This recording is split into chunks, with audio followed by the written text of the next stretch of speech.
জাভেদ ইছলাম এনেকুৱা এজন ব্যক্তি যাৰ অন্তৰত সদায় মানকাচৰ সমষ্টিৰ ভৱিষ্যত প্ৰজন্মক লৈ চিন্তা পঞ্জীভূত হৈ আছে। মানকাচৰ সমষ্টিৰ বিকাশেই একমাত্ৰ তেখেতৰ সংকল্প। আমাৰ জাভেদ ইছলামৰ লগত সৰ্বকালৰ সৰ্বশ্ৰেষ্ঠ মুখ্যমন্ত্ৰী হিমন্ত বিশ্ব শৰ্মা চাহাবৰ লগত এটা ব্যক্তিগত সম্পৰ্ক আছে।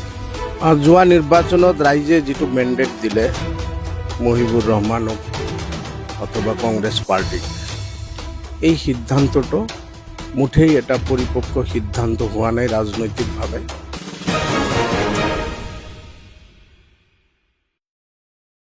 নমস্কাৰ, মই বৰ্তমান উপস্থিত আছোঁ দক্ষিণ হালমাৰা মানকাচৰ জিলাৰ সদৰ হাটশিঙিমাৰীত।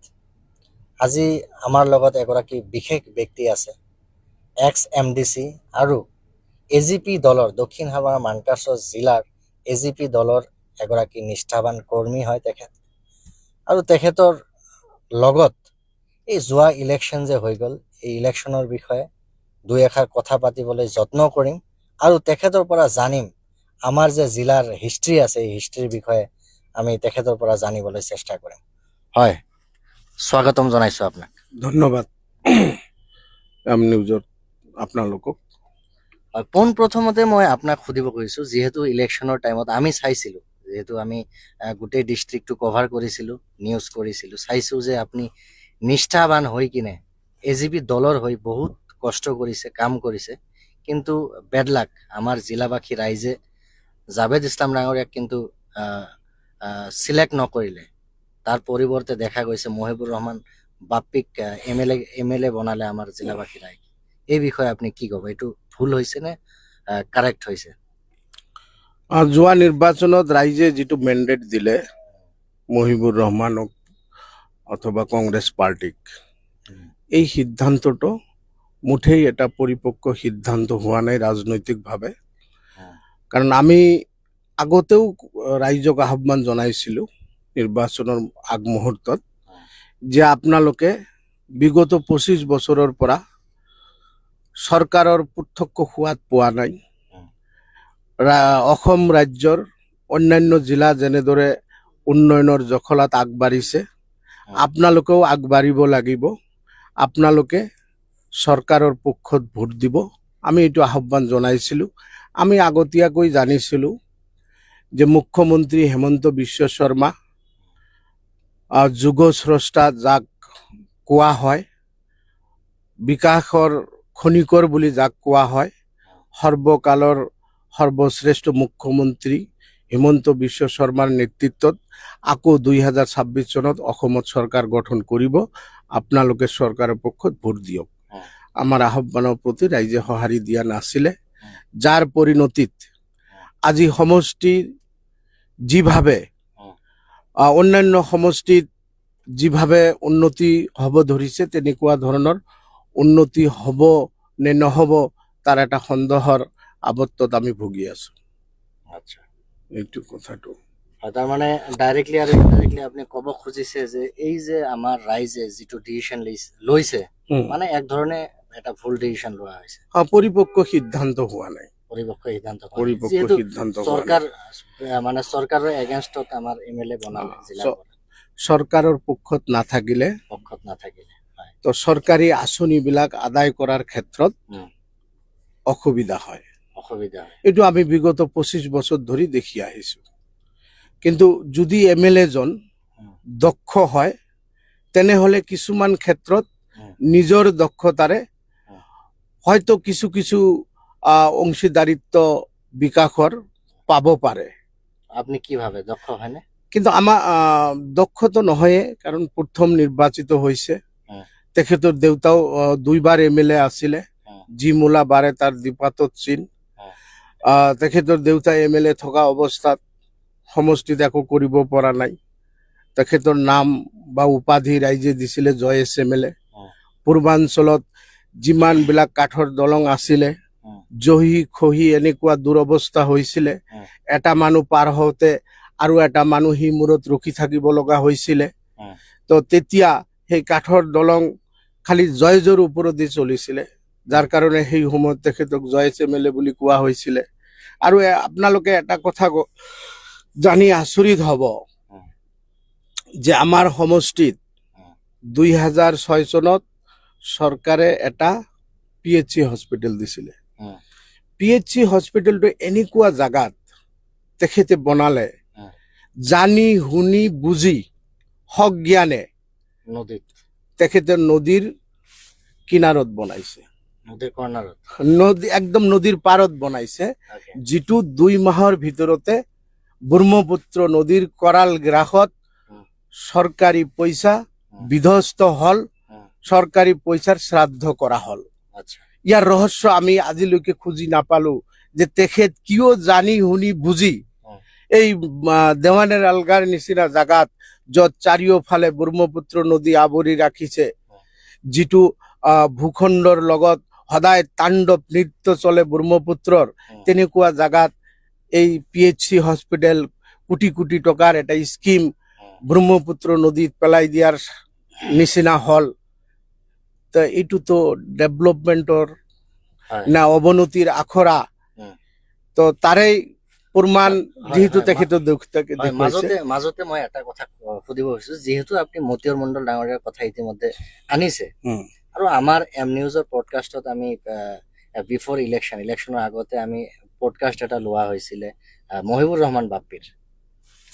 তেখেতে কৈছিলে, আমাৰ এইখন পডকাষ্টত কৈছিলে যে তেখেতৰ দেউতাকে আমাৰ যে ডিষ্ট্ৰিক্ট জিলা ঘোষিত হৈছে, ফুল ক্ৰেডিটটো মানে ডক্টৰ মতিয়ৰ ৰহমান মণ্ডল তেখেতৰ কথা কৈছে যে তেখেতৰ দেউতাকে আমাৰ জিলাখন লৈ আনিছিলে। এই বিষয়ে আপুনি কি ক'ব?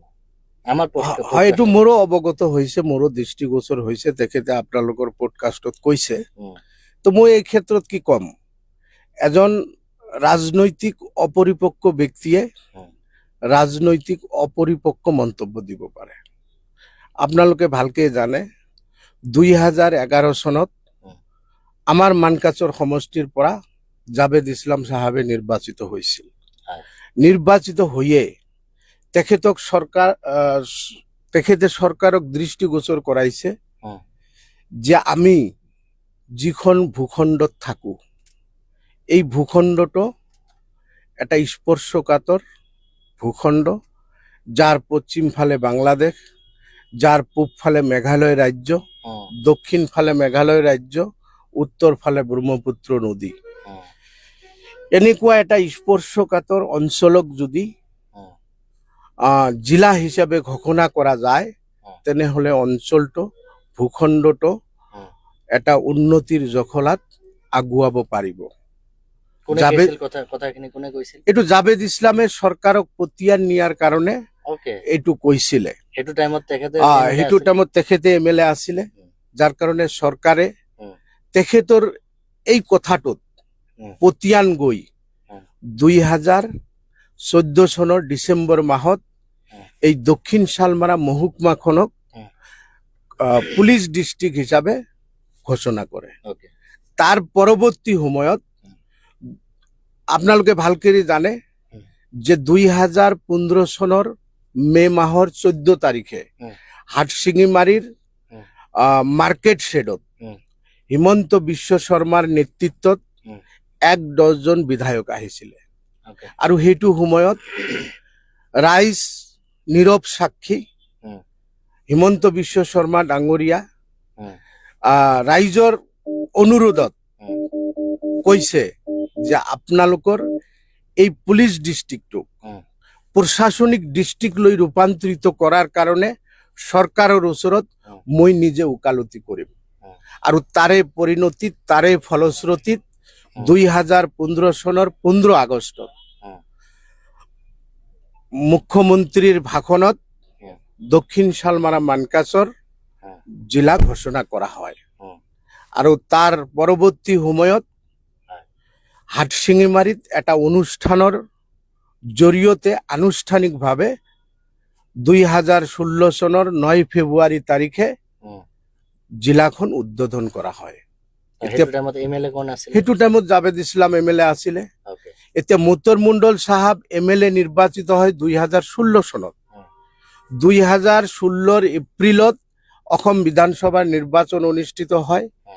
মে মাহত ভোট গণনা হয়, আৰু জুন মাহত মতিয়ৰ মণ্ডল সাহাবে বিধায়ক হিচাপে শপত গ্ৰহণ কৰে। মানে ডিস্ট্ৰিক্ট ঘোষিত হোৱাৰ পিছতহে তেখেতে এমএলএ হাতে খেতে মেলে হৈছে। যিটো সময়ত জিলা ঘোষণা হল সেইটো সময়ততো জাভেদ ইছলাম কংগ্ৰেছৰ এছ'চিয়েট মেম্বাৰ, ওকে কংগ্ৰেছ বিধায়নী দলৰ সহযোগী সদস্য হিচাপে এইখিনি জাভেদ ইছলামে গভৰ্ণমেণ্টৰ পৰা আদায় কৰিবলৈ সক্ষম হৈছে। ওকে তে ইয়াত যদি ক্ৰেডিট তেওঁ মহিবুৰ ৰহমান চাহাবে লয় বা তেখেতৰ দেউতাকক ক্ৰেডিট দিয়ে, আমাৰ ক'বলগীয়া নাই। বিচাৰ্য ৰাইজৰ ওচৰত আমি যিখিনি জানো, জাভেদ ইছলাম বহুত কষ্ট কৰিছে। এই জাভেদ ইছলাম মাত্ৰ এবাৰ বিধায়ক হৈছিলে। এবাৰ বিধায়ক হৈয়ে কিমান জমৰ যাতনা ভোগী ৰাইজে 8 ঘণ্টা নদী পাৰ হৈ ন্যায়িক আদালতত হাজিৰি দিব লগা হৈছিলে। কিমান কেছৰ কাৰণে তৎবাতি খাই ধুবুৰীলৈ যাব লগা হৈছিলে। এনেকুৱা বিপদ সংকুল নাৱৰ যাত্ৰা, যিটো নিৰাপত্তাহীনতাৰ কথা সকলো সময়তে আহি পৰে। মানুহ যেতিয়া ৰাতিপুৱা ধুবুৰীৰ কাৰণে ওলাই যায়, মাক বাপেকে ভাবে মোৰ ল'ৰাখন সুৰক্ষিতভাৱে ঘৰ আহি পাব না নাই। তেনেকুৱা এটা বিপদ সংকুল যাত্ৰাক অতিক্ৰম কৰি 8 ঘণ্টা ধুবুৰীত যাব লগা হৈছিলে নাৱেৰে। আৰু জাভেদ ইছলাম বিধায়ক হৈয়ে ন্যায়িক আদালত আনিলে।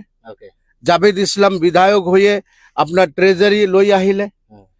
আগৰ মাষ্টৰ বিলাকে দৰমহাটো এতিয়াহে আপোনাৰ ট্ৰানজেকশ্যন একাউণ্টত হৈছিলে।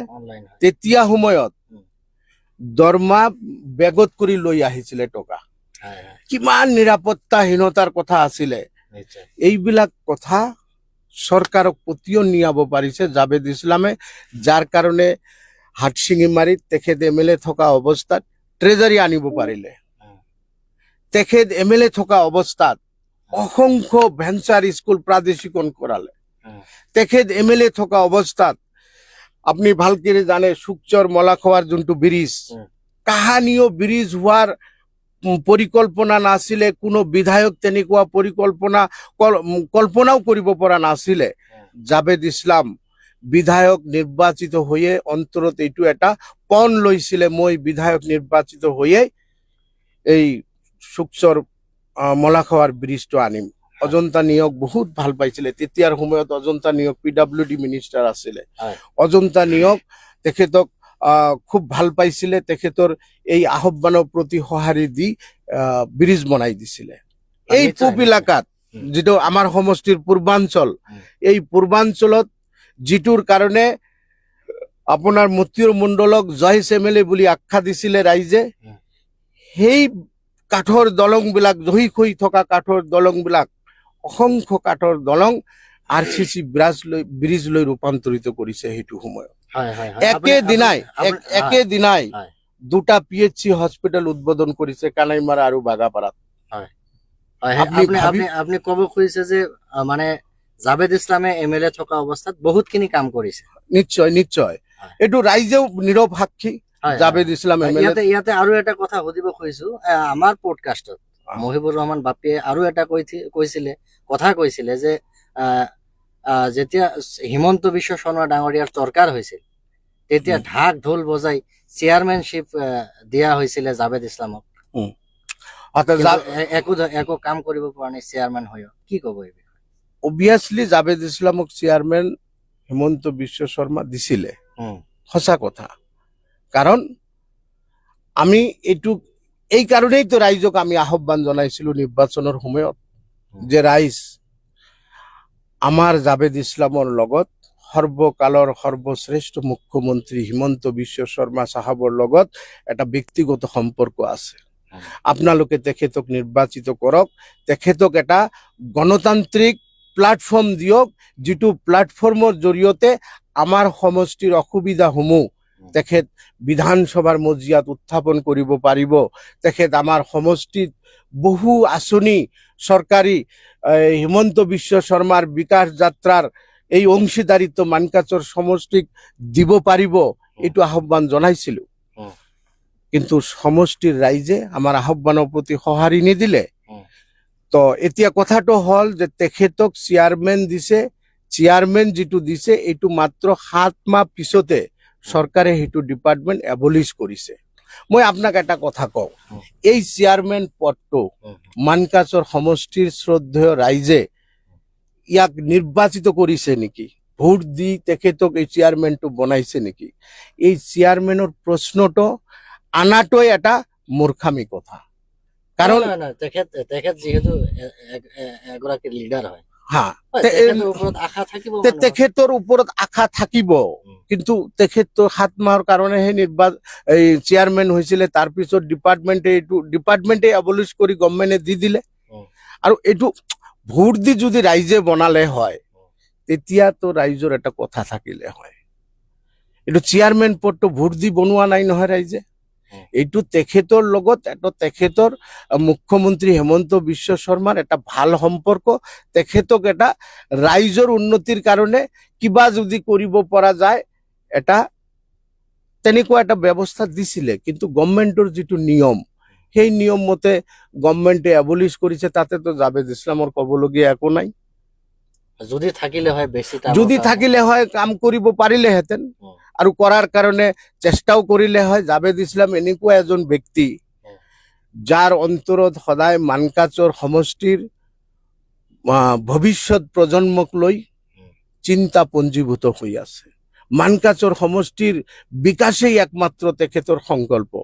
আৰু আজিৰ তাৰিখতো তেখেতৰ মানকাচৰ সমষ্টিক লৈ যদি চিন্তা নাথাকিলেহেঁতেন, আপুনি জানে এই 8 তাৰিখ 7 মাহ জুলাই মাহৰ 8 তাৰিখে তেখেত ব্যক্তিগতভাৱে হিমন্ত বিশ্ব শৰ্মাৰ লগত বহিছে, মানকাচৰ সমষ্টিৰ বিষয়ে বিস্তাৰিতভাৱে আলোচনা কৰিছে, আৰু তেখেতক কাতৰ প্ৰাৰ্থনাও জনাইছে যে মানকাচৰ সমষ্টিটোক অসমৰ ভিতৰত 10টা উন্নত সমষ্টিৰ শাৰীত লৈ যোৱাৰ মোৰ সৰুৰে পৰা এটা পণ আছে, মোৰ সৰুৰে পৰা এটা সংকল্প আছে।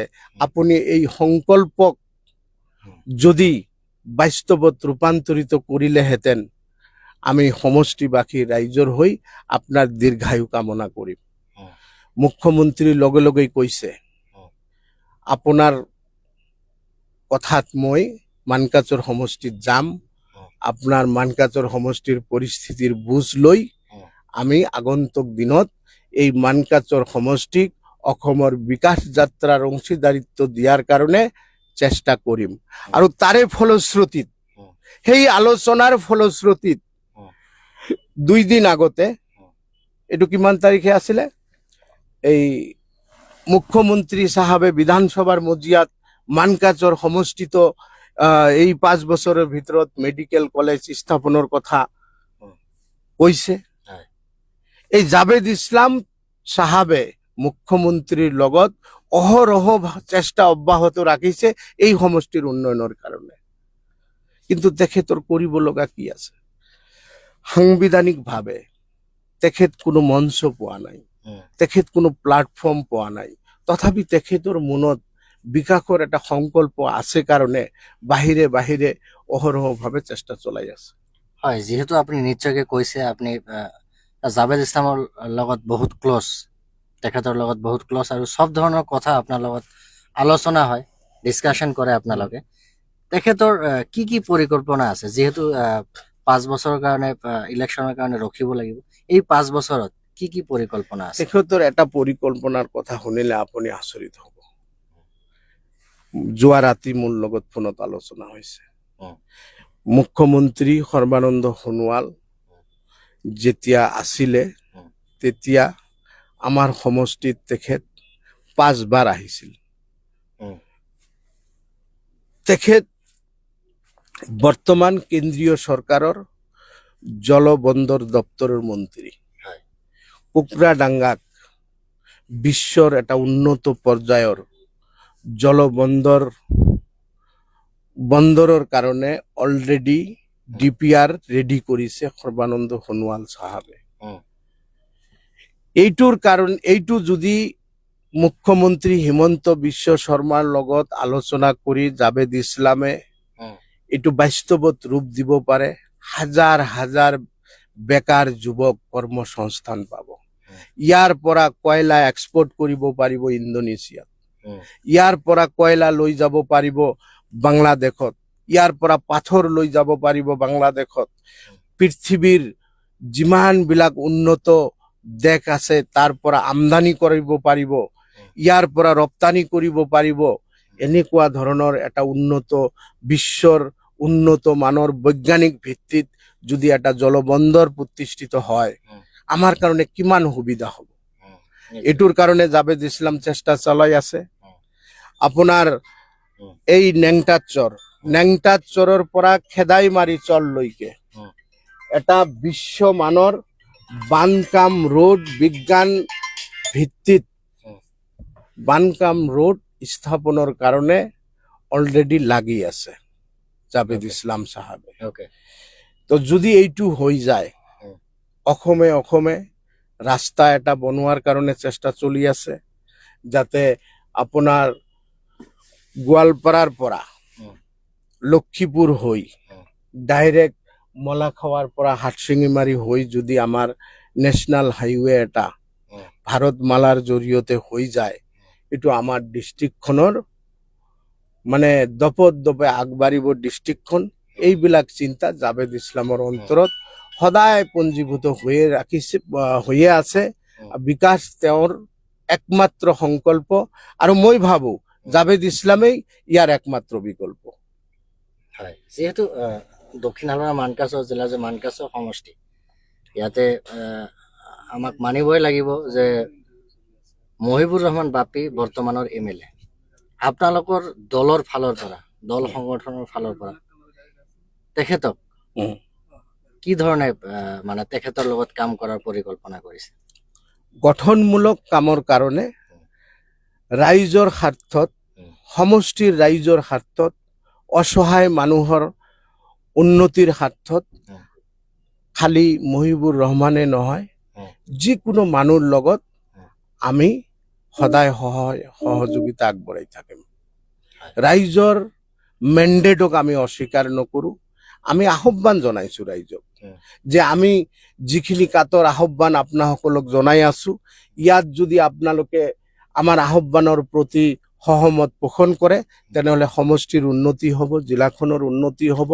অসমৰ অন্যান্য সমষ্টি, অসমৰ অন্যান্য জিলা যেনেদৰে দপে আগবাঢ়িছে, মুখ্যমন্ত্ৰী হেমন্ত বিশ্ব শৰ্মাৰ বিকাশ যাত্ৰাৰ অংশীদাৰিত্ব আপোনালোকে পাব।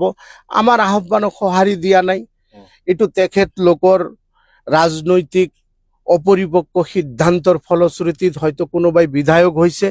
আমাৰ ইয়াত আপত্তি কৰিব লগা নাই। সমষ্টিৰ গঠনমূলক কামৰ কাৰণে আমি সদায় কোনোবাই সহযোগিতা বিচাৰক নিবিচাৰক আমাৰ ক'বলগীয়া নাই। আমি আমাৰ মতে সমষ্টিৰ ৰাইজৰ হৈ কাম কৰি যাম, এইটো আমাৰ। হয়, লাষ্টত এটা কথাই সুধিব খোজো আপোনাক। যিহেতু আপুনি ক'লে যে মুখ্যমন্ত্ৰী ডাঙৰীয়া কি কৰিব, আমাৰ দক্ষিণ হালমাৰা মানকাছৰত পদাৰ্পণ কৰিব, ইয়াতে আহিব, হয়, এইটো কিমানখিনি সঁচা?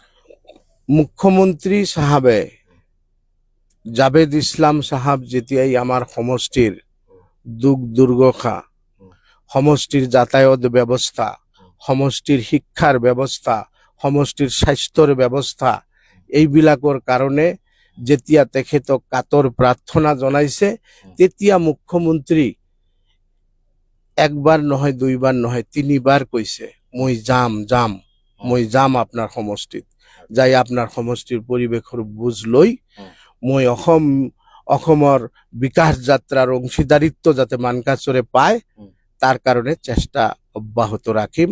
আপুনি চিন্তা নকৰিব, যিমান সোনকালে পাৰে যাম। হয়, বহুতখিনি কথা আপোনাৰ লগত আলোচনা কৰিলো। আপোনাক বহুত ধন্যবাদ জ্ঞাপন কৰিছো। আমি এম নিউজৰ তৰফৰ পৰা ইমান বিজি শ্বেডিউলৰ মাজতো যে আমাক ইমানখিনি সময় দিছে, সেইকাৰণে আমি এম নিউজৰ তৰফৰ পৰা আপোনাক বহুত ধন্যবাদ জ্ঞাপন কৰিছো। আপোনাকো ধন্যবাদ জনাইছো। হয়, এয়া আছিল এক্স MDC জাহাংগীৰ আলম মণ্ডল। তেখেতে ইতিমধ্যে বহুত কথা আমাক জনালে, আৰু পৰৱৰ্তী সময়ত তেখেতৰ পৰা আৰু বহুত কথা জানিবলৈ চেষ্টা কৰিম। আজিৰ কাৰণে ইমানেই। মই ৰোজ জামান, আপোনালোকে চাই আছে এম নিউজ।